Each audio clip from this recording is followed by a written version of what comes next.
Аллах Таала мактоолору жана пайгамбарыбыз саллаллаху алейхи ва салламга салаваттар болсун. Урматтуу туугандар, биз баарыңыздар билесиздер, биз өткөн сабакта эң биринчи алган маселебиз ыймандын аныктамасы. Ыймандын аныктамасын баарыңар билесиңер. Ахлу сүннада тил менен айтуу, жүрөк менен тастыктоо жана дене мүчө менен амал кылуу.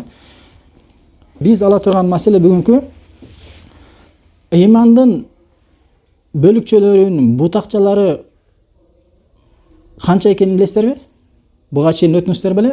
Ахлу сүннада ыймандын бутакчалары, бөлүкчөлөрү бар. Мына бүгүн ошол туурасында алабыз. Биринчи маселе ушул. Абу Хурайра риwayat кылган хадисте пайгамбарыбыз саллаллаху алейхи ва саллям айтат: "Ал-иману бидун ва сабуна шубатан" дейт. Ыйман 71 нече бөлүкчөдөн турат дейт. 71 нече дейт. Эми бул жерде бидун деген араб тилинде 3-төн 9га чейин санды бидун деп коет да. Эң көбүн айта турган болсок, пайгамбар сөзү боюнча, эгер эң көп максат кылган болсо, ыйман 79 бөлүкчөдөн бутакчадан турат дейт. Фа'алаха кавлу ла илаха иллаллах. Эми ошол ыймандын бутакчаларынын бөлүкчөлөрүнүн эң үстүндө, эң бийиги ла илаха иллаллах келмеси дейт. Андан кийин ал эми ыймандын эң төмөн бутакчасы, төмөнү дейт бул Уаднаха имататул аза анит тарих дейт. Жолдо зыян берген нерселерди алып коюу бул ыймандын эң төмөнкү бутакчаларынан экен да. Хадистин аягында вал хаяу шубат минал ыйман дейт. Уялуу бул ыймандан дейт да. Бул хадис Муслимде келет 35 номерде. Эми маселе. Ахлу сүнна вал жамаанын ишеними боюнча ахлу сүнна алымдар айтышат, ахлу сүннада ыйман бир нече бутакчадан турат дейт. 79 дейбизби? Эң негизгиси 71 нече бөлүкчөдөн турат дейт. Мына ушундай бөлүкчөдөн турган себебинен ушул бөлүкчөгө кимде ким амал кылса, ошонун ыйман ошол деңгээлде болот дейт да. Ошон үчүн мына ушул нерсени билип алыш керек да. Эми кээ бир алымдар ушул ыймандын бөлүкчөсүн пайгамбарыбыз 79 десе, кээ бир алымдар бул жерде пайгамбарыбыз саллаллаху алейхи ва саллям санды айтуу менен чектеп аткан жок дейт. Араб тилинде пайгамбарыбыз кээде санды айтып, ошо менен көптүктү каалайт дейт да. Ошон үчүн 79дан дагы көп дейт кээ бир алымдар. Кээ бир ахлу сүнна алымдары. Кээ бир алымдар жок. Пайгамбар хадисте айткандай, ушул 71 нече менен чектелет дейт да. А бул башка риwayatында 61 нече деп келет да. Бидуна ситтун деп келет да. Ошон үчүн эң негизгиси ахлу сүнна демде экен, ыймандын бутакчалары, бөлүкчөлөрү 71 нече экен да. 71 нече экен. Эми бутакча деген эмне? Бутакча деген бөлүкчөлөр деген ыйман билесиңер, ислам дининде баягы исламдын 5 парызы, ыймандын 6 рукуну жана башка тил менен кылына турган ибадаттар, Куран окуу, зикир кылуу, жакшы сөз айтуу, адамдарга жакшылыкка чакыруу, жамааттан кайтаруу, дуа кылуу, мына ушулар ыймандын бөлүкчөлөрүнөн. Же болбосо дене менен кылына турган амалдардан. Мисалы, намаз окуу, ажылык кылуу, жүрөк менен кылынчу ибадаттардан туура акыйдан ишенүү, тавхидти кармануу, ыхластуу болуу, Аллахтан коркуу, таваккел кылуу, үмүт кылуу, мына ушулар дагы ыймандын бөлүкчөлөрүнөн да. Эми кыскача мисал катары айтып атам. Жана башка акча менен кылына турган амалдардан садака берүү, зекет берүү, нафака берүү үй бүлөңө, жана бирдекени бир досуңа же тууганың ата-энеңе белек берүү, мына ушулардын баары эмне? Ыймандын бутакчаларынан. Эң негизи исламда бар ушул амалдар ыймандын бутакчаларынан болуп эсептелет экен да. Жана ошондой эле адамдын кулук мүнөзү дагы жакшы кулук мүнөзү, ошол кулук мүнөзү менен конокту сыйлоосу, өзүнүн жубайына жакшы мамиле кылуусу, улун урматтап, кичүүнү ызаттоосу, Аллах Таала менен болгон мамилеси, жана адамдар менен болгон мамилеси, ушулардын баардыгы шариатта буйрулгандыгы үчүн, шариатта болгондугу үчүн ыймандын бутакчаларынан. Мен кээ бирин гана эскердим. Болбосо илимелер жеке ушул маселеде ыймандын 79 бутакчасы бар бөлүкчөсү деп туруп ошонун баардыгын тизген да. Эми жакшылап түшүнүңүз керек, ыйман бутакчасы деген эмне? Мисалы талдын дүмүрүнөн чыгып баштаган бир талды ыйман деп өзөгүн, ыйман деп элестеткиле. Тал көтөрүлгөндөн кийин тал башы бир өзөк болгон менен үстү эмне? Бутакчаларга чыгат. Бул чоң бутакчанда кичине бутакчалар. Биягы 5-6 бутакча, 10 бутакча болушу мүмкүн. 10 бутакчадан дагы майда бутакчалар чыга берет да. Ошондо эле ыйман өзү ыйман болгон менен бияктан рукундар кетет. Парыздар, важиптер, анан мустахаб сүннөттөр, мына ушинтип бутакча болуп амалдар аябай экен да. Кээ бирлери тил менен айтылса, кээ бирлери жүрөк менен, кээ бирлери акча менен, кээ бирлери дене мүчө менен, кээ бирлери адамдын өзүнүн кулук мүнөзү менен, мына ушундай экен да. Ошон үчүн мына ушулардын бардыгы негизи майдадан санасаң аябай көп. Бирок ошол негизги бутакчалары 70 нече экен да. Ал бутакчадан дагы майдалап бөлүп кетет экен да. Чүнкү маселе аябай көп. Мына ушул нерсе. Эми алымдар айтат, мына көрүңөрбү, ыймандын бутакчасы көп болгондуктан кимде-ким ушул бутакчаларына канчалык деңгээлде амал кылса, ошончо деңгээлде анын ыйманы жогору болот дейт да. Ахли сүннет айтты го биз. Соолих амалдар менен адамдын ыйманы көтөрүлөт, жана күнөөлөр менен ыйман чөт дедик го. Эми ыймандын бутакчалары көп болгондон кийин азыр биз өзгө карайлы. Ошол бутакчалардын баарына биз амал кылып атабызбы? Жок, кылбайлы. Биз азыр намаз, орозо, эгер орозо болгон болсо, нафил орозо, алхамдулилла. Болбосо сен намаз менен жүрөсүң. Таухидиң бар, эң кичине акыйдаң бар. Болду. Биякта бутакчалар аябай көп. Эми алымдар айтат, ушунча бутакча болгондон кийин, эгер сен ошол бутакчанын баарына амал жүргөн болгон болсоң, сенин ыйманың, сенин денеңде канча бутакчага амал кылган болсо, сенин ыйманың ошончо деңгээлде жогору болот дейт. Ал эми сенде тескеринче ошол бутакчалар болбосо, тескеринче сенде ыймандын бутакчалары эмес, куфурдун бутакчалары болгон болсо, туура ыймандын бутакчалары болгон сыяктуу куфурдун да бутакчалары бар да. Куфурдун бутакчаларынын чоң бутакчалары болгон болсо, сени ыймандан чыгарып берет дейт. Көрсөңөрбү? Ошон үчүн мына ушул нерселерди билиш керек экен да. Ошон үчүн карагыла. Ким бүгүн эртели кеч зикир кылды? Ким бүгүн Куран окуду? Ким бүгүн бирөөгө зиярат кылды? Ким бирөөгө садака кылды? Жөн гана 5-6 эле бутакчаны айтайын. Кылбайлы да. Алхамдулилла илля ман рахимахумулла. Албетте кылып аткандар бар, бирок аз да. Аз. Көпчүлүгүбүз кылбайлы да. Ошон үчүн эгер ушул бутакчаларына, ыймандын бутакчаларына амал кыла турган болгон болсок, биздин ыйманыбыз дайыма өскөн кете берет экен да. Ал эми бизге тескеринче ыймандын бутакчаларына амал кылабыз дагы, тескеринче бизде куфурдун же күнөөнүн бутакчалары көбүрөөк бизде. Телефондасаң, күнөөнүн бутакчалары. Күнөөнүн бөлүкчөлөрү. Же бул күнөө, же тиги күнөө, кичинекей күнөө же чоң күнөө. Мына ошол себептен биздин ыйманыбыз көбөйүп кеткен да.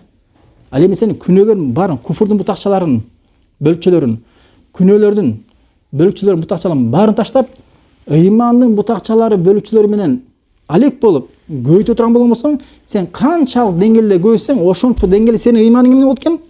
Жогору болот экен да. Жогору болот экен. Алымдар айтат, бул хадисте пайгамбарыбыз саллаллаху алейхи ва саллям ыймандын бутакчаларын 71 нече деп айтты дагы, бирок бирден санап баардыгын атаган жок. Эмне үчүн атаган жок дейт да. Чындыгында ушундай, бидоно сабун деп койду. 71 нече ыймандын бутакчасы бар деп койду дагы, бирден санаган жок. Намаз, орозо, зекетти бирден санаган жок дейт да. Эмнеге десе, бул жерде пайгамбарыбыз саллаллаху алейхи ва салламдын бага шариатта кээ бир нерселер жашырылат дейт да. Эмне үчүн адам баласы ошол нерсени билсе, ошол нерсе менен чектелип калат дейт да. Билбесе, ошол нерсени издеп умтулат дейт да. Мисалы, ошонун бири Рамазан айында акыркы 10 күндүн бир кадыр түн деген түн бар дейт. Ал түндө кылынган ибадат 73 эми аятта айтып турган болсо 1000 айдан артык дейт да. Бирок кайсы түнүн айтпаган. Ошон үчүн биз ошол түндү издеп, акыркы 10 күндүктө өзгөчө так күндөрүндө издейбиз. Эгер бизге баланча 27-күн деп койгондо биз анда 27-күнү ибадат кылып туруп калган күндөрү уктамакпыз да. Эмне үчүн? Мусулмандар умтулуп такыба болуш үчүн Аллах Таала ошентип жашап койгон экен. Жана ошондой эле жума күнү бир саат бар дейт. Ошол саатта ким туш келип, ошол саатка ким туш келип дуа кылып болсо, дуасы кайтарылбай кабыл алат дейт. Бирок кайсы учурда билбейбиз. Түшкө чейинби? Же имам кутба кылып аткандабы? Бешимдин бүтүп аткан убактысындабы? Билбейбиз. Алымдар баланча убакыт дейт, тигинчи убакыт деп түшүндүрүп иштихат кылышат, бирок анығы Куран Суннада айтылбаган. Ошондой эле Жабирдин хадисинде, Муслимде келген, пайгамбарыбыз саллаллаху алейхи вассалам айтат, бир күндө бир убакыт бар дейт. Кимдин дуасы ошол убакытка туш келген болсо, анын дуасы эч качан кайтарылбайт дейт. Качан? Айтылбаган. Айтылбаган. Кээ бир адамдар айтат, түндүн 3-түн акыркы бөлүгү дейт. Себеби Аллах Таала ошол учурда асмандын 7-кабатынан 1-кабатына чөйт дагы ким мага дуалат деп айтат дейт. Бул иштихаттар, бирок анык далил жок да, көрөбү? Ошон үчүн Аллах Таала кээ бир нерселер шариат жашып койгон экен. Эме үчүн? Мусулмандар умтулуп, ошол саатты издеп, убакытты издеп, умтулуп, ибадат кылып, иштихат кылып, такыба болуш үчүн экен. Ошол нерселерди жашаган сыяктуу, ыймандын дагы бая 71 нече бутакчаларын пайгамбарыбыз санабай таштап койгон экен. Исламда таштаган экен. Көрсөрбү?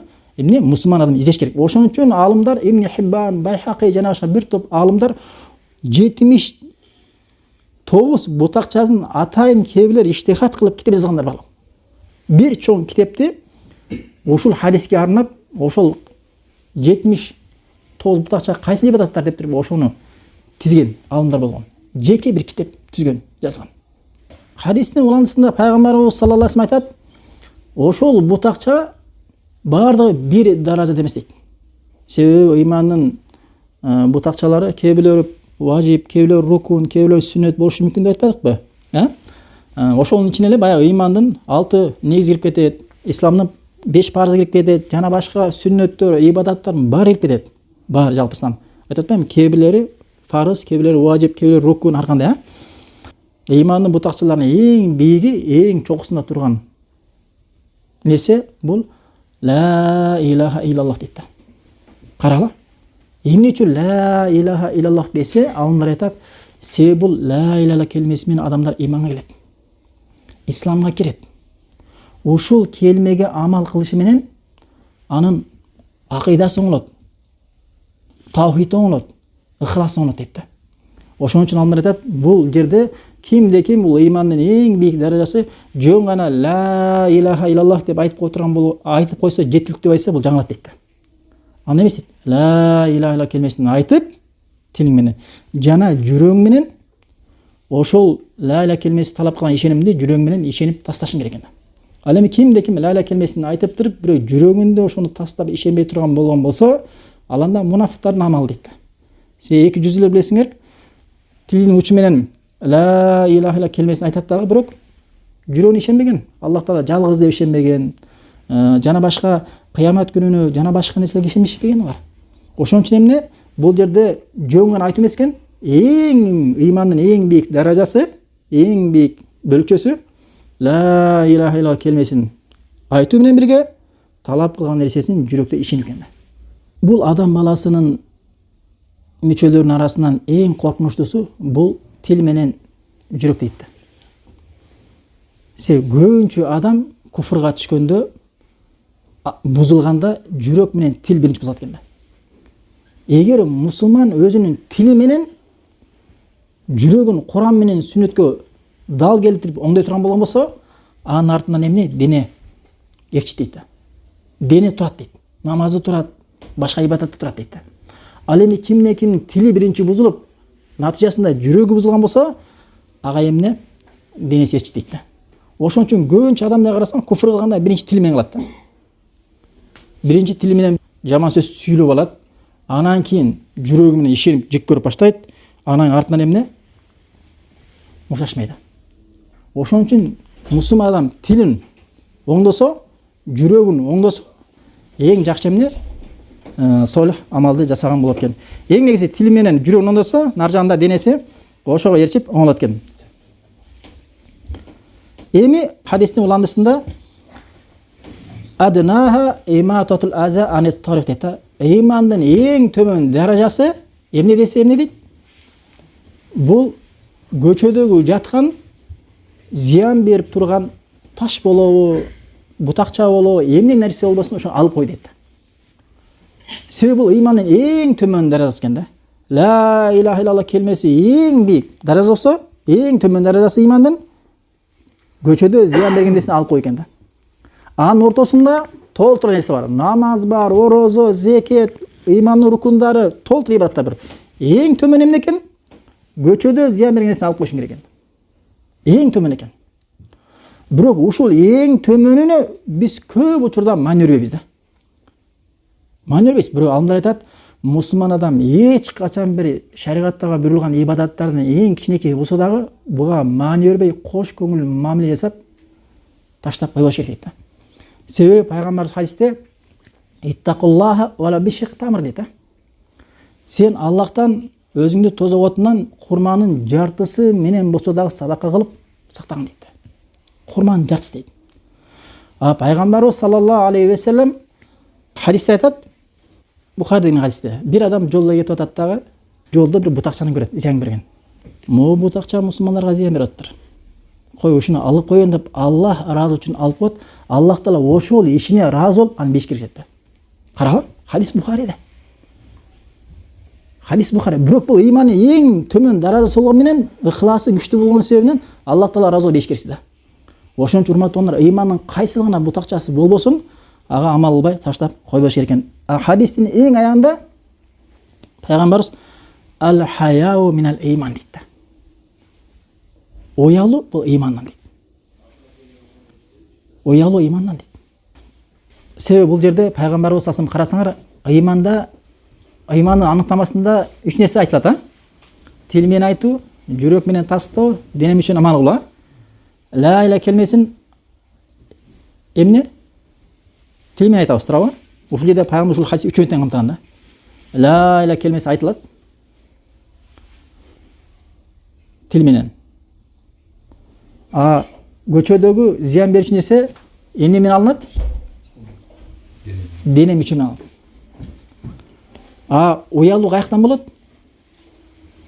Ал-хая адамдын жүрөгүнөн. Ошон үчүн пайгамбарыбыз ушул хадисте үчөөнү тең жыйнаган да. Имандан. Иман тил менен айтып, жүрөк менен тастап, дене үчүн амал кылуу, ла иля келмесин айтуу тилге кирет. Тил амалдарына кирет. Көчөдөгү зиян берүүчү нерсе алып коюп кайсы амалдар кирет? Дене мүчө менен кылчу амалдар кирет.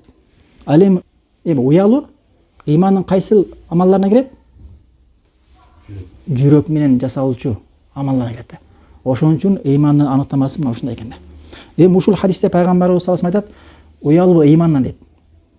Мусулмандын уяттуу болуусу, уялуусу бул имандан экен да. Бул жакшы экен да. Бул жаман эмес экен да. Пайгамбарыбыз саллаллаху алейхи ва саллям көчөдө кетип атканда бир адам өзүнүн тууганына аябай уялчак болгондугу үчүн сен уялчак болбогон деп аны уялчак болбошко насихат кылып аткан угат да. Оғып туруп пайгамбарыбыз саллаллаху алейхи ва саллям даху дейт да, аны таштаган дейт да. Уялуу бул имандан дейт пайгамбарыбыз. Уялуу бул имандан дейт да. Башка риваятта, башка хадисте пайгамбарыбыз айтат, уялуу бир гана жакшылык алып келет дейт да. Уялуу бир гана жакшылык алып келет. Ошон үчүн кээде биз бир туугандар көрүп калса, бул уялчак дейбиз го. Ошол уялчак бул жакшы сыфат экен да. Пайгамбарыбыз саллаллаху алейхи ва саллям уялчак болгон билесиңерби? Бирок пайгамбарыбыз саллаллаху алейхи ва саллям өзү уялчак болгону менен Аллахтын динин жеткирүүдө пайгамбарыбыз саллаллаху алейхи ва саллям тууралыкты акыйкат айткан да. Ачуу келе турган жерден ачуусу дагы келген Аллах тааланын арам нерселери кылынып атканда. Бирок пайгамбарыбыз өзүнүн үммөтүнүн арасынан ким уялчак болгон? Осман уялчак болгон да. Себеби пайгамбар айтат, менин үммөтүмөн эң уялчак адам бул Осман дейт да. Пайгамбарыбыздын үммөтүнөн эң уялчак адам Осман болгон экен да. Ошон үчүн урматтуу туугандар, уялчак болуу бул жакшы экен да. Имандан экен. Себеби көбүнчө уялчак болгон адамдан жакшылыкты пайгамбар айткандай, ал-хаяу ла яти илля би хайрин дейт. Уялуу бул бир гана жакшылык алып келет дейт да. Ошон үчүн уялчак адам бул анда жакшы сыфат бар экен да. Себеби уялчан адам көбүнчө бир арам ишке бара албашы мүмкүн. Бир кызга барып аны зинага чакыра албайт. Уялчак адам бирөөгө эмне зулумдук кылып акысын тартып албайт. Бирөөдү ура албайт. Уялчак да. Көп арам нерседен ошол сифаты тозот экен да. Ал эми уялбаган адам алдында айтканда негизи корксоң негизи уялбаган адамдан корк дейт. Баарын ачык айтат. Кичинекей бир ката кетсе аны деле айтат. Азыр эркектерден да уят кетти, аялдардан уят кеткендигин айтпай эле коелу. Мурун аялдар эркектерди көргөндө уялып, астынан өтө албай, алыстан айланып өтчү эле. Азыр тескери чыгып калды да. Ошон үчүн урматтуу туугандар, уялчактык бар болгон болсо, бул жакшылыктан алып келет экен да. Хадис Муслимде. Биле аласыздар. Ыймандын бутакчаларын билүүдөгү пайда ошолордун баардыгын билип, ошолорго амал жасап, ыйманды күчөйт экен да. Экинчи маселе, биздин карманган динибиз канча даражадан турат? 3 даражадан турат экен. Биринчиси ислам, экинчиси ыйман, үчүнчү даража ихсан экен да. Эми ислам динин кармаган канча адам болгон болсо аламда, ошолор ушу 3 даражасынын бирөөндө экен да. Же ал мусулман, же ал муъмин, момун, же ал мухсин. Үчөөнүн бирөөдө. Ушул жерде отурган баарыбыз дагы ушул үчөөнүн бирөөндөбүз. Биринчиси ислам экен. Диндин сырткы ибадаттарын өзүнө тургузган адамды мусулман деп атат экен. Мисалы 5 парыз. 5 парызды тургузган. Албетте Аллах Таалага периштелер ыйман келтирет, бүстүртөн ыйман келтирет да. Терең билбеши мүмкүн. Мына ушуну мусулман деп айтканбыз да. Ла иляха келмесин айтып ыйман келтирген. Намаз, орозо, зекети бар, садакасы бар, жана башка амалдары бар, мусулман. Момун дарасын жете элек. Өзүм момун деп айтышым мүмкүн, бирок момун эмес. Мисалы, пайгамбарыбыз саллаллаху алейхи учурунда бир араби деген чөлдө жашаган, чатырларда, чөлдө жашаган карапайым арабтарды араби деп коет да. Ошо араби келет дагы пайгамбарыбыз айтат: "Аманна биллахи ва расулихи" дейт да. Биз Аллахка жана пайгамбарга ыйман келтирип, момундардан болуп дейт. Дегенде Аллах Таала аят түшүрүп, аятта эмне дейт? Кул дейт да, о Мухаммад, ага айткын дейт да. Лам ту'мину валакин кулу асламна ва ламма ядхулул иману фи кулубикум дейт да. О Мухаммад, аларга кабар бергениң, силер ыймандуу боло элексиңер. Мусулманбыз деп айткыла, себеби силердин жүрөгүңөргө али ыйман кире элек дейт да. Силердин жүрөгүңөргө али ыйман кире элек дейт. Аят Худжурат сүрөсүнүн 14-аяты. Аллахка ыйман келтирдик, пайгамбарга ыйман келтирдик десе, ыйман келтирип момундардан бол десе, Аллах Таала аят түшүрүп, "Жок, сен али момун белесиң" дейт. Сен мусулман болдум деп айт дейт. Себеби сенин жүрөгүңө али ыйман кире элек дейт. Ошон үчүн жүрөккө ыйман кире электе мен момундардамын деп айтыш маселе экен да. Мусулман деген диндин сырткы ибадаттарын өзүнө тургузган адамды мусулман эткенбиз. Бул эң төмөн даражасы. Эми экинчи даражасы, бул момун даражасы. Бул кандай? Десе алымдар айтат, бул жогорудагы мусулман болуш үчүн тургузулган амалдардын баарын тургузат. Диндин сырткы ибадаттарын тургузган, жана ошондой эле диндин ички талап кылган ибадаттарына тургузган. Аллахка терең ыйман келтирет. Коркусу, Аллахта болгон сүйүүсү, Аллахка болгон таваккүлү, Аллахта болгон үмүт кылуусу жүрөктөн кылына турган ибадаттар. Жана ошондой эле Аллахтын ысым сифаттарын, акыйдасын бекемдеген, тургузган. Жана ошондой эле кыямат күнү кабырда азап бар экенин, кыямат күнүндөгү абалдарды, сиратул көпүр жана башка талап кылган, кабар берген нерсенин баарын толугу менен ыйман келтирет да. Жана ошондой эле Аллах Тааланын буйруган важиптерин баарын аткарып, кайтарган арам нерсесинин баарынан тыйылгандар. Момун болуш үчүн Аллах Таала важип кылган нерсенин баарын аткарып, кайтарган нерседен тыйылат экен да. Жана ошондой эле Аллах Таала менен болгон адеп аклагы, адамдар менен болгон адеп аклагы дагы жогору экен да. Мына ушул исламдагы диндин сырткы талап кылган ибадаттарын жана диндин ички талап кылган ибадаттарын тургузган жана ошо менен кошо жогорудагы айтылган нерселердин баарын амал жасаган адамды момун деп айтат экенбиз да. Эми өзүбүздү карап көрөлү. Мусулманбыз. Бирок момунбузбу деген суроо бар да. Экинчи даражага киребизби же кирбейбиз деген маселе бар да. А болбосо биз динге келгенде байкошпуз. Эмне үчүн? Себеби биз 24 сааттын 15 саатын дүнө көрөбүз, а динге 1 саатта бербеши мүмкүн да. Анан сен кантип анан сен иман көтөрүлөт? Сен кантип мухсин даража жетесиң? Намазың болсо рукундары чала, важиптери чала, сүннөттөр болсо субханалла, көп сүннөттөр көп жылдан бери амал кылмай калган. Кантип сен ихсан даража жетесиң? Сен момун даражасына жетсең, Аллаху акбар сүйнөрсөң болот. Бул экинчи даражасы. Үчүнчүсү ихсандын мааниси Аллах Таала буйруган ибадатты өтө мыкты көркөм аткаруу экен да. Субханалла. Башчың бир ишке дайындап кетти. Муну аткарып кой деди. Ал келгенче өтө көркөм аткарып койдум да. Келгенден кийин ошол ишти көрүп алса разымын деди да. Эмне үчүн? Сен себеби ошол иштерди мыкты аткарып койсуң. А бирок биз Аллах Таала буйруган ибадаттарды Аллах Таала буйругандай көркөм мыкты аткара билебиз. Ихсан даражасына жеткен адам ал эмне экен? Ал Аллах Таала буйруган ибадаттарды, өзгөчө намазды, тавхидти өтө бийик көркөм деңгээлде аткаргандыктан мына ушул даража жеткен. Ошону ихсан мухсин деп коет экен. Караңыздар. Эми бул ислам 5 парыздан турса, 6 рукундан турат. Ал эми ихсан бир эле рукундан турат да. Ал рукун хадисте келгендей ан табудаллаха каннака тараху фа иллам такун тараху фа иннаху ярака. Сен Аллах Тааланы көрүп тургандай Аллахка ибадат кылуң. Эгер Аллах Тааланы көрүп тургандай ибадат кыла албасаң, ал сени көрүп тургандай ибадат кылуң. Ушул биринчи рукун экен да. Бирок ушул рукун бир рукун болгон менен алымдар эки даража дейт да. Биринчи даражасы сен Аллах Таалага ибадат кылганыңда Аллах Тааланы көрүп тургандай ибадат кыласың. Бул эң бийик даражасы экен да. Аллах Тааланы көрүп тургандай ибадат кылып келсин. Каралы. Субханалла, эмне деген ибадат? Буга биз мындай жетиш кыйын да. Буга кимдер жеткен? Буга пайгамбарлар жана солих, таква кулдар жеткен да.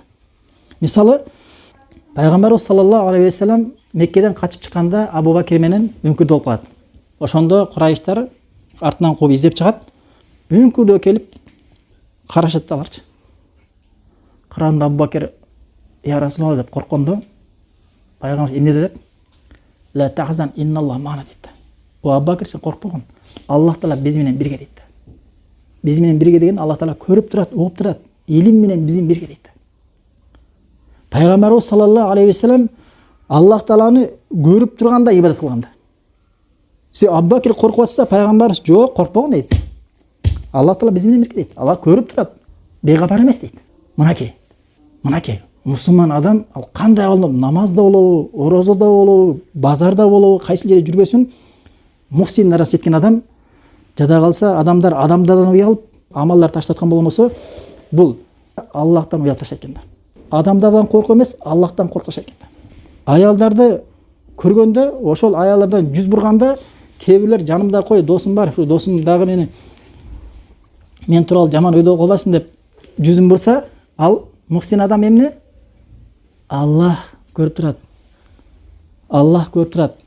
Аллах Таала мага нааразы болуп калбасын деп жүзүн бурат экен да. Мына ихсан. Бул жака биз жакындаш, Аллаху акбар. Маселе Аллах эле мондай авал менен, мондай деңгел менен кете турган болсок, Аллах Таала бизге 1000 жыл убакыт берсе дагы биз жетпейбиз да. 1000 жыл убакыт берсе жетпейбиз. Себеби сен жай кетип атсаң, эптеп парыз аткарып коюп, эптеп кыямат күнү барганда субханалла тозокко түшпөй эптеп молар менен беш кирип кетсем деп өзүң ошол нерсеге ыраазысың да. Өзүң чечим чыгарып койгонсуң же. Мага ислам болот деп чечим чыгарып койгонсуң да. Ыйман деле көптүк кылат мага деп чечим чыгарып койгонсуң да. Сен тилиң менен айтпасаң дагы сен жүрөгүң менен чечим чыгарып койсуң. Амалың менен ошону чечип койгонсуң да. Мына. Анан кантип сен Маккага бара турган болгон болсоң, тезирээк самолетке отуш керек да. Туурабы? Эшекке отуруп алсаң, сен жакын арада барбайсың да. Тура эмеспи? Там ойдан өтпөй калышы мүмкүн. Эми экинчи бул биринчи даражасы, эң бийик даражасы Аллах Тааланы көрүп тургандай ибадат кылуу. Субханалла, караңыздар, бул мындай. Өзүң ошондой ибадат кылбагандан элестете албайт экенсиң да. Намазда турганда Аллах Тааланы көрүп турганда ибадат кыласың. Албетте сен бул дүйнөдө Аллах Тааланы көрө албайсың. Сен Аллах Тааланы көрө тургандай Аллах Таала адамга мүмкүнчүлүк берген эмес, күч берген эмес да. Бирок сен Аллах Тааланы көрүп тургандай ибадат кылыш бул мүмкүн экен да исламда. Көрсөңүз? Экинчи даражасы, эгер сен ушул даражага жете албасаң, экинчи даражасы эмне?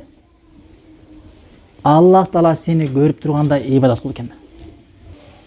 Аллах Тааланы көрүп турганда ибадат кылуу, же Аллах Тааланы көрүп турганда ибадат кылуу үчүн эмне деңгээлде болуш керек десе, алымдар айтат. Ал Аллах Тааланын кулунун Аллахтан болгон, Аллахка болгон ыхласы, Аллахка болгон көрүп турат деген ишеними жана көрүп турат деген үмүтү аябай зор, бийик деңгээлде болуш керек дейт. Мына ошол адам ушул деңгээлге жетет дейт. Ал эми биздин коркубуз, ишенимибиз төмөн болбаса, бул даражага жетиш кыйын да. Жетиш кыйын да. Бул экинчи даражасы экен. Себеби Муса менен Харуна, билесиңер, Фираунга Аллах Таала жөнөткөндө, Муса алейхиссалам ошол учурда Фираундун немесинен чочуганда, Аллах Таала айтат: "Маакума асма вара" дейт. О Муса, сен коркпоң дейт да. Мен силер менен биргемин, эки оңорун биргемин, огамын жана көрөмүн дейт да. Аллах Таала көрөт экен да. Ошон үчүн биз кандай гана абалыбызда болбосун, Аллах Тааланы көрөт, билет деген абалда Аллахка ибадат кылыш керек эмес да. Аллахка ибадат кылыш керек. Мына ушул эки даражасы. Ихсан деген бир рукун өзү, бир рукундун эки даражасы бар экен. Эми ушул ихсанга аяттар да келиптир, далил катары. Ошол аяттарды алалы. Биринчи далили ихсанга Нахл сүрөсүнүн 128-аятына алып келген экен. Ошол аятта Аллах Таала айтат: "Инналлаха ма'аллазина тақау валлазина хум мухсинун" дейт да. Аллах Таала таква кулдар менен бирге дейт да.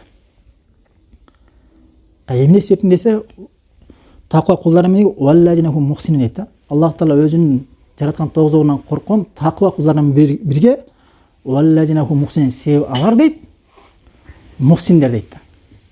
Мухсиндер деген Аллах Таала ибадат кылганда, Аллах Тааланы көрүп тургандай, же Аллах Тааланы көрүп тургандай ибадат кылат дейт да. Мына. Кимде ким ушул мухсин арасына жеткен болгон болсо, ал таква кул экен да Аллах. Аллах Тааланы жеке өзү сактап, жеке өзү колдойт экен. Себеби Аллах Тааланын сактоосу менен колдоосу эки түрлүү да. Жалпы кулдардын сактоо коргоосу бар, колдоосу. Ал эми жеке ушул мухсин арасына жеткен кулдардын, мисалы пайгамбарыбыз саллаллаху алейхи вассалам жана башка пайгамбарлар, элчилер жана солих кулдардын пайгамбарыбыз саллаллаху алейхи вассаламдын хадистеринде келгендей Аллах Таала колдоп, сактап, коргогон келген го. Дал ошентип Аллах Таала жеке сени колдоп, коргоп алып жүрөт экен да. Ушул даражага жеткен болгон болсок. Жетпесек андай жалпы Аллах Тааланын сактоосунда, колдоосунда болот экенбиз. Бул биринчи аят. Экинчи аятта Аллах Таала айтат, Шуара сүрөсүнүн 219-17 аяттарында Аллах Таала айтат: "Ва таваккал алал азизир рахим" дейт. Сен азиз болгон жана ырайым болгон Аллах Таалага таваккал кыл дейт. Ким болгон? Азиз, кудуреттүү жана ар-рахим, ырайымдуу болгон Аллах Таала таваккал кыл дейт. Алымдар айтат, эч качан тирүү келечекте өлө турган адам баласына же өлгөн жаны жок, же болбосо таза эле жан берилбеген катуу нерселерге таваккал кылуу мүмкүн эмес дейт. Биринчиси эмне? Тирүү келечекте өлө турган адам баласына. ал ким болбосун. Экинчиси мурун жаны болгон, кийинчерээк өлгөн адамдарга. Үчүнчүсү такырага жан берилбеген, таш, тоо, тал жана башка ушул нерселерге мындай нерселерге таваккел кылуу мүмкүн эмес дейт. Сен таваккел кыла турган нерсеге бул татсыз дейт да. Кимге таваккел кыласың? Кудуреттүү болгон жана ырайымдуу болгон Аллах Таала таваккел кыл дейт. Аяттын уландысында аллази ярака хина тaqum дейт да. Ал Аллах Таала сени дейт, сени ар бир намазга турганыңда көрүп турат дейт да. Биз намазга турганда Аллах Таала бизди байкабай, биз Аллах Тааланын кароосунан көзөмөлүнөн тышта эмес экенбиз да. Аллах Таала бизди көрүп турат экен да. Аллах акбар намазга туруп атканда Аллах Таала көрүп турат экен да. Сен Аллах Таала көрүчү урматтуулар. Аллах Таала караңгыда кара таш үстүндө кетип аткан кара кумурсканы көрөт. Аяттын уландысында эмне дейт? Аяттын уландысында ва тaqallubaka fis-sajidin дейт. Жана ошондой Аллах Таала сени намазда руку кылып, сажда кылып, кыямга туруп, олтуруп, ташахудка олтуруп оодарылганыңдын баарын Алла көрүп турат дейт да. Жөн эле турганың эмес дейт. Сен намазда, кыямда туруп, руку кылып, ташахудта олтуруп, сажда кылып, намазда оодарыласыңбы? Кыймылдап жүрөсүң го? Ошол ар бир рукундан экинчи рукунга көчкөн нерселердин баарын Алла Таала билет, көрүп турат дейт. Аллах акбар. Эгер ушул нерселерге чейин бизге көңүл буруп аткан болгон болсо Аллах Таала ар бир рукундан экинчи рукундан кайта важипке өтүп атканыбызга чейин Аллах Таала байкап көрүп турган болгон болсо, анда андай затка кандай ибадат кылыш керекпиз, урматтуулар? Бир алым айтат, Аллах Таала ушундай периштелер бар дейт. Аллах Таала ушундай ибадат кылат дейт да. Алар эртели кеч дайыма зикирде дейт. Жаратылгандан баштап Аллах Таалага ибадат кылып, өлгөнчө ибадат кылат дейт. Болуш. Ошол эртең өлүп туруп кайта кийин Аллах Тааланы көргөндө мынтип айтат экен да. Я Аллах, чындыгында сага татыктуу ибадат кыла албап тургул дейт экен да. Кара. Аллах Тааланы көргөндө айткан сөзү, я Раббым, сага татыктуу ибадат кыла албап туруп го биз. Деп ушундай өзүн жемелеп кайгырып өкүнөт экен да. Болбосо өмүрүндө кылган нерсеси бүт ибадат. Саждада болсо сажда, руку болсо руку, зикир болсо зикир, үстүндө бирок натыйжасы өкүнүп атат. Караңыздар. Бул экинчи аяты. Үчүнчү алып келген аяты Аллах Тааланын ушул ихсанга үчүнчү алып келген аяты Юнус сүрөсүнүн 61-чи аяты. Аллах Таала айтат: "Ома такуну фи шанин" дейт да. Ома такуну фи шанин, о Мухаммад дейт. Сен кандай гана абалда болбогон дейт. Ома татлу минху мин Куранин. Жана сен Курандан кайсыл гана аятты окубагын дейт. Караңыздар. Вала таамалу мин амалин, жана кандай гана амал жасабагын илля кун алейкум шухудан дейт да. Истуфидуна фихи дейт да. Биз ошол нерсенин баарында көрөбүз дейт да. Көрүп турабыз дейт да. Кандай гана амал жасабагын, Курандан кайсыл гана аятты окубагын, жана кандай гана абалда болбогон, биз сени көрүп турабыз дейт. Аллах акбар, караңыз. Ошол урматтуугандар, ушул аяттар эмнеге далил экен? Бул ихсанга. Адам Аллах Тааланы дайыма көрүп турарын билсе, анан эмне? Анын даражасы көтөрүлөт. Ихсанга.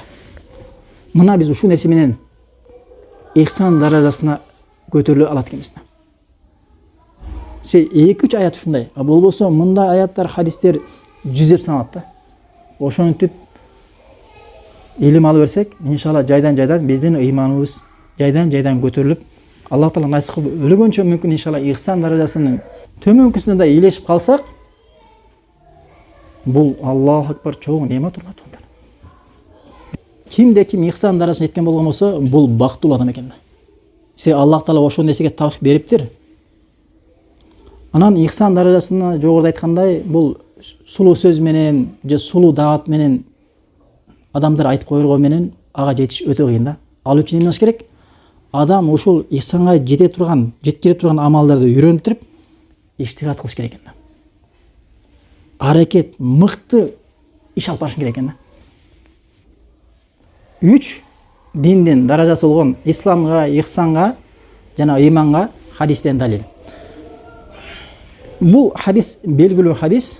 Омар ибн Хаттабтан келген хадисте Омар ибн Хаттаб айтат: "Байнама нахну инда Расулилlah саллаллаху алейхи ва саллям зата яумин" Биз бир күнү пайгамбарыбыз саллаллаху алейхи ва салламдын алдында отурганыбызда "Истала алейна ражулун шадиду баяд сияб" дейт да.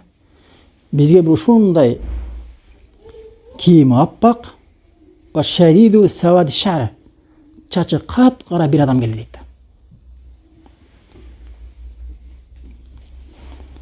Ла юра алейхи асар сафар. Анда эч кандай сапардын белгиси көрүнбөйт дейт. Мадинада пайгамбарыбыз саллаллаху алейхи ва саллям сахабаларына отурса, аппак кийим. Бир жер чаң эмес. Капкара чач келди.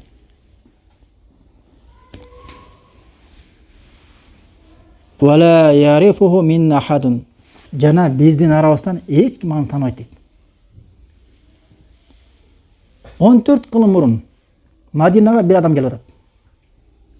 Чачы капкара. Кийими болсо аппак, бир жеринде чаң жок. Бул жаңы эле үйдөн чыккан экен го, ушу майдандан эле тургун экен го деп айтайын десе, эч ким тааныбайт. Таң калыштуу эмеспи? Таң калыштуу. Ал учурда Мерседес же болсо жанагы 470-тер жок.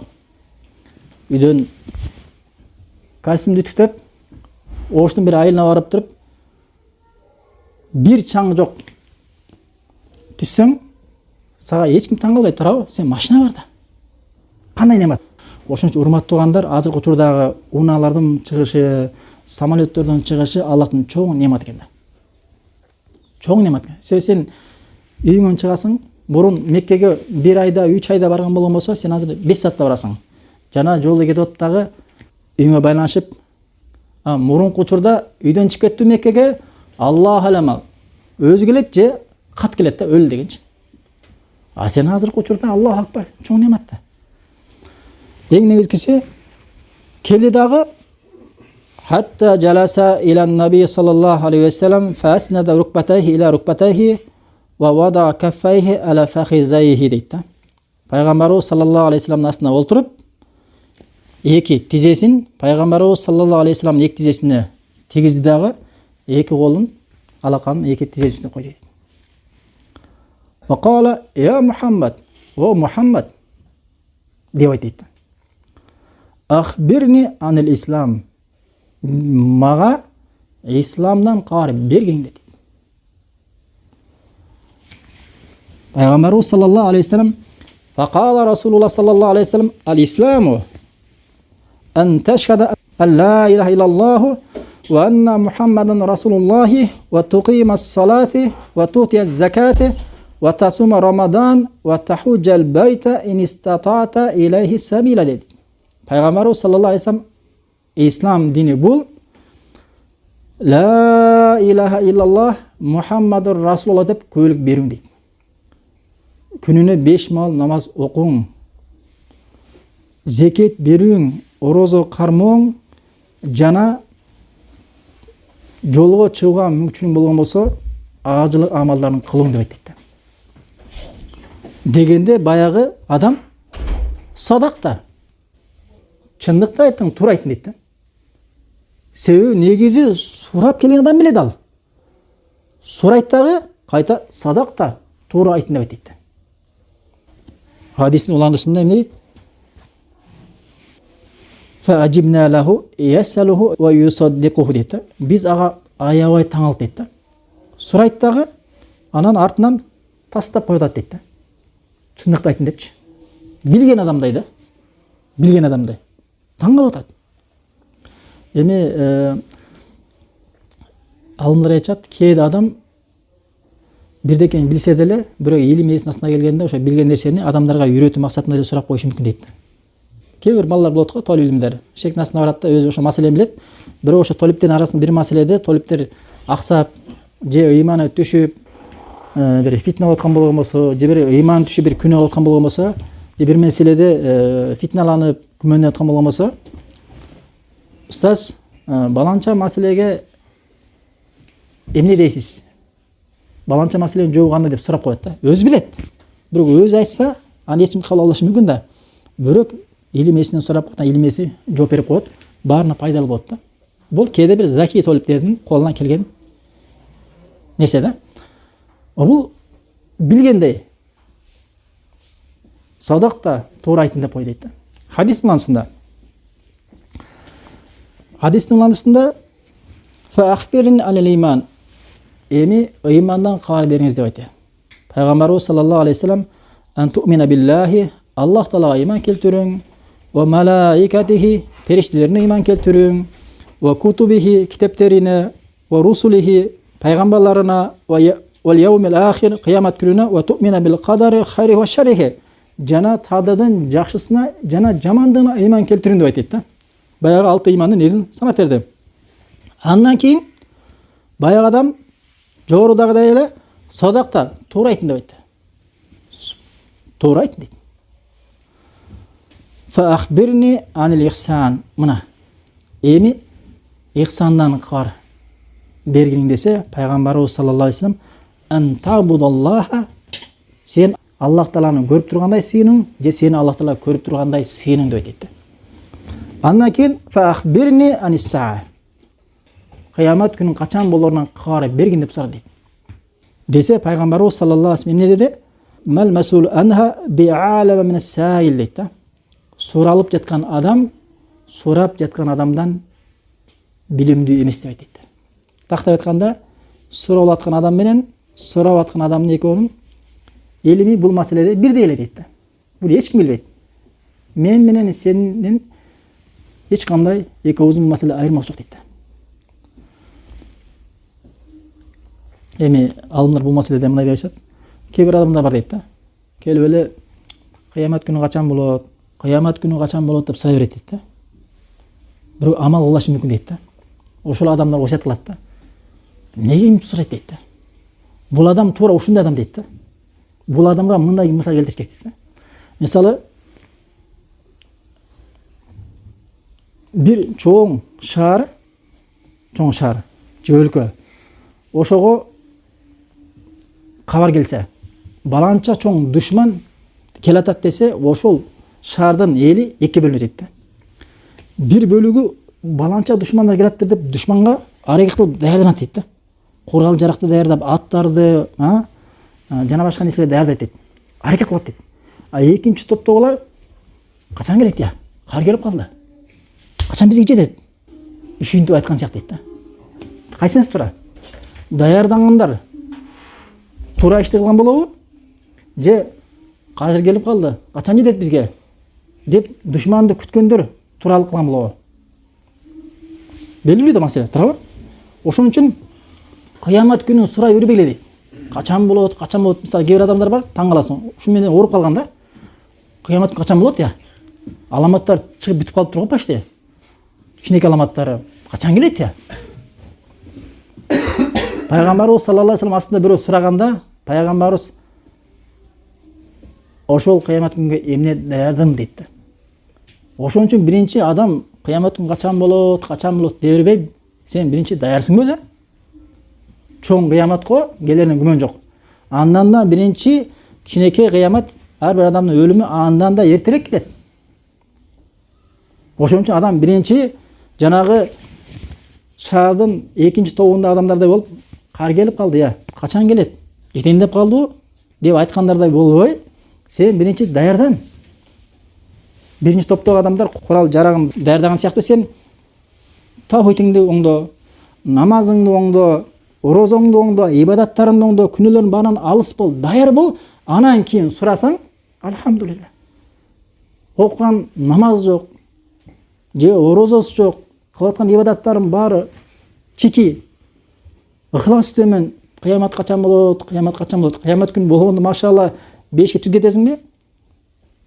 Андай болбогондон кийин адам эмне? кыямат күнү күтпөстөн амал жасашы керек экен. Андан кийинки нерсе кайта айтты фа ахбирни ан амаратика. Кыямат күнүнүн белгилеринен кабар бергин деп айтты. Ошондо пайгамбарыбыз саллаллаху алейхи вассалам кыямат күнүнүн качан болорун айткан жок, бирок белгилерин айтат да. Белгилери анталидал амату раббатаха дейт да. Аял адам, аял дегенде баягы күң аял адам өзүнүн ханышайымын төрөп алуусу дейт да. Бул кандай болот десе, кыямат күнү жакындаганда ушундай бир күңдөр аябай көбөйөт дейт алымдар. Ошондо күңдү бир падыша алат дагы, бир кожоюн сатып алат дагы, ошого жакындык кылат. Жакындык кылгандан кийин баягы күң аялдан бала төрөлөт же кыз төрөлөт да. Кыз төрөлгөндө ал кыз кимдин кызы болот? Күңдүн кызы болобу же кожоюндун кызы болобу? Кожоюндун кызы болот дагы. Кожоюндун кызы чоңойгондон кийин кимдин кожоюну болуп калат? Баягы энесинин кожоюну болуп калат. Мына.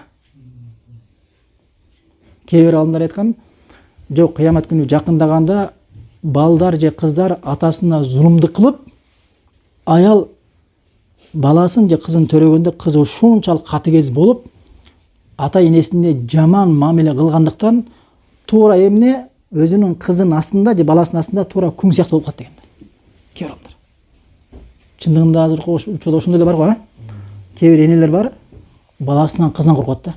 Кыз келгенде далбастап тамак жасай калып, далбастап чай кое калып, кыз келгенде міне буту жерге тийбей калат да. Эптеп ушу кызым кетсе экен, балам кетсин деп коркуп калган учурлар бар. Тура эмеспи? Ушунчалык жада калса өлтүрүп койгон учурлар бар энесин. Энесин жөн эле тирүү эле кул кылып алган да. Мына ошол нерселер барбы? Кээ бир адамдар ушундай дагы маанисин ушундай деп айткан кээ бир адамдарчы. Ошон үчүн энеге эч качан катуу мамиле кылбаш керек да. Ал сен энеңби же кулуңбу? Же күңүңбү? Көрсөрбү? Анан кийинки аламаттарынан белгилеринен ва антарал хуфата ал-урата ал-алата дейт да. Үч бен айтат. Сенин дейт жылаңач, бутунда бут кийими жок. Жылаңайлак, үстүндө кийими жок, же ауратын толук жапкан кийими жок, же ауратын жапканга жетпеген кийими бар дейт да. Ушундай. Жылаңач, жылаңайлак, анан тедей. Төртүнчүсү кой жайган талада, чөлдө. 5-6 кой бар же 3 кой бар. Мына ушундай кой жайган адамдарды бийик үйлөрдү салууда жарышканын көрүң дейт. Азыр көрүп атабыз. Кезинде кой жайган адамдардын азыр бийик үйлөрдү салууда дүйнөнү таң калтырып атканын көрүп атабыз. Мына ушу аламаттар экен. Белгилер экен. Мурунку өткөн адамдар укса таң калышкан. Элестете албашы мүмкүн. Азыр канча этаж бар эң бийиктикке? 1000 метр бар, а? Ар бир карапайым адам бирден түшүнөт да. Себеби өз көзү менен көрүп аткан нерсе да. Хадистин уландысында ушуну айтты дагы, кала сумма инталака дейт да. Андан кийин кетип калды дейт. Фалабисна малиян, биз кичине турдук дагы, тургандан кийин пайгамбарыбыз саллаллаху алейхи вассаламга, "Я Омар, о Омар, атадри ман саиле?" Бул суроочунун ким экенин билесиң деп айтты. Ошондо мен Аллах жанаган элчиси билет деп айтканымда, пайгамбарыбыз саллаллаху алейхи вассалам, "Фа иннаху Джибрилу атакум юаллимукум динакум." Бул келген Жибрил алейхиссалам силердин диниңерди үйрөтүү максатында келди деп айтты. Ана Жибрил алейхиссалам адамдын келбетинде келип исламды, ихсанды, ыйманды, анан кыяматтын аламаттарын келип туруп кайта кетип калды дейт. Алымдар айтат, Жибрил алейхиссалам кеткенден кийин пайгамбар айтты да, бул Жибрил деп айткандан кийин алымдар айтат, сахаба туруп изин карайын десе из жок дейт. Мурунку учурда асфальт болгон да. Чөл. Же мындай кичине катуураак жер. Эч кандай из жок дейт. Жибрил алейхиссалам.